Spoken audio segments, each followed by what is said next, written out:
We put the spotlight today on music maestro Ben Ogbeiwi.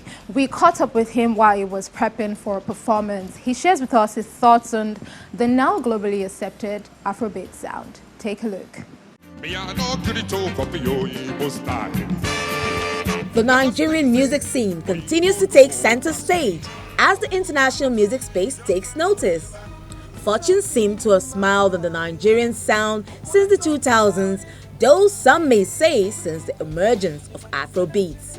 2022 so far seems to be the year the respect needed is being noticed alongside the recognition Nigerians have always gotten. Veteran music coach and artist Ben Ogbeiwi describes Afrobeats and how it started from his perspective. I think, in my opinion, that Afrobeat originated from the fact that we gathered in village squares. First, appreciating the rhythm coming from folk songs, all those kind of rhythms, and of course we had that in the evolution coming from what Abamieda himself put together in his music. Water, Lady. If you remember, it was all in High Life before he now, curbed all that into what we know as Afrobeat now. Lagbaja took it to another level. Femi is still playing. Femi, Sheung, and all of them in that Anipotlako dynasty are still playing, music for Afrobeat. But Lagbaja took it somewhere else. He put it in folk tales, he put it into songs that we know now until it entered the world stage. We had Nice do it a bit. We had the Banj do it a lot. And of course on the global stage you have Wizkid, Davido, and of course Burna Boy doing what we love the most. I'm glad that I'm calming down. Can't let no one come control me. The industry reached a new high with several successful international collaborations, groundbreaking streaming records, and multiple award nominations and wins. Uncle Ben, as he is popularly called, mentions a few collaborations. My favorite collaboration is Thames, Wizkid. We also have the one that Davido collaborated with, the gospel choir, Stay Strong. That's another beautiful one. I mean, you could see, that we had that English, American sweet harmonies in that song. But what stood out for me was the rhythm that kept it together. We as Nigerians, and of course as ambassadors of the continent of Africa, are beginning to own the world stage, and thank heavens for the Grammys that we've won.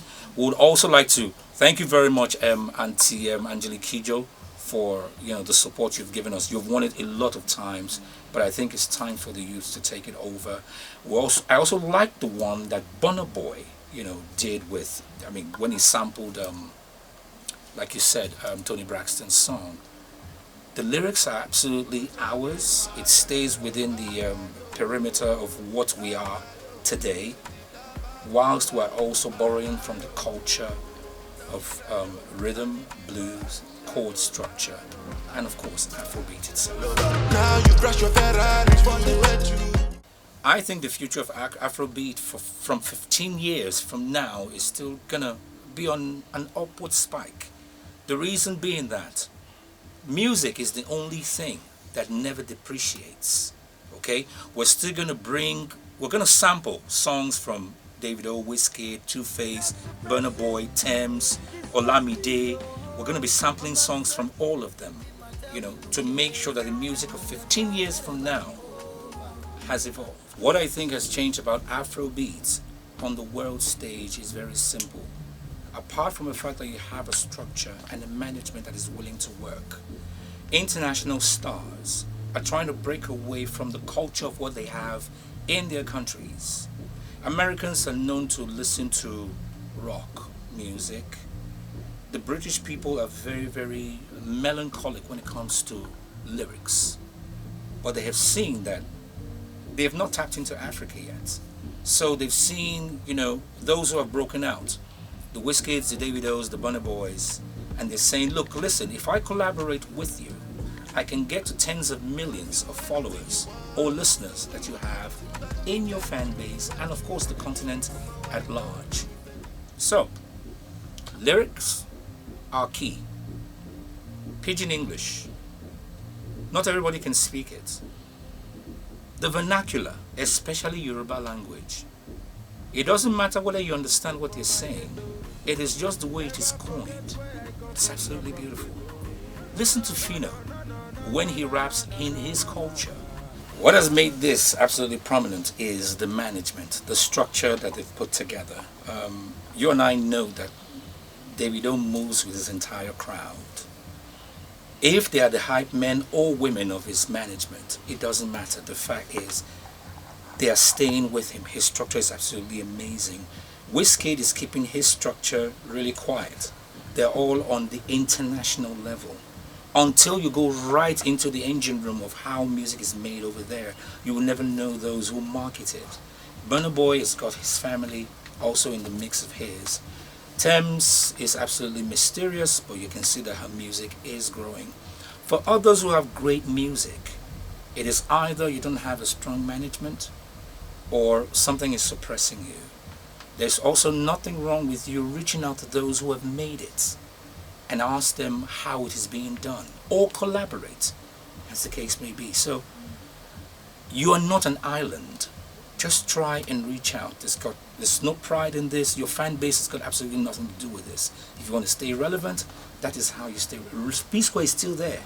Two-Face is still there after 2 decades, even though he started from Plantation Boys. Everybody else is still there. And there are new people who will come from that mix, that management. And I thank Olamide also, he takes the backseat sometimes and he pushes his own, his own people on his label. And here we are. If you're going to break away, make sure you stay true and strong and loyal to those who brought you out. Yeah, sorry, I'm not. Should I try? Some may say the ladies of Afrobeat seem to be pulling their own weight. Coach Ben Ogbeiwi says there's still so much work to be done.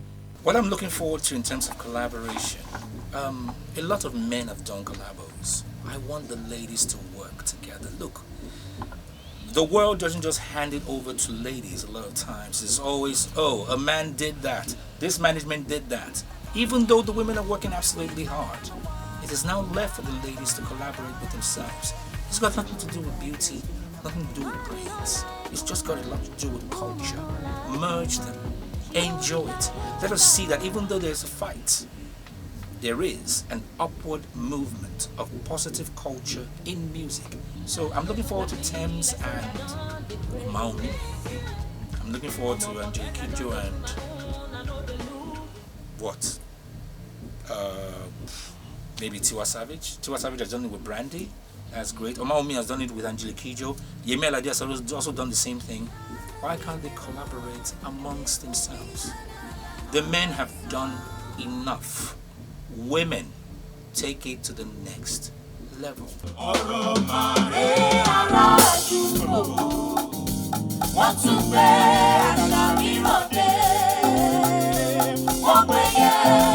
The veteran takes on the mic and takes us back to roots with a live performance of authentic African music alongside his band.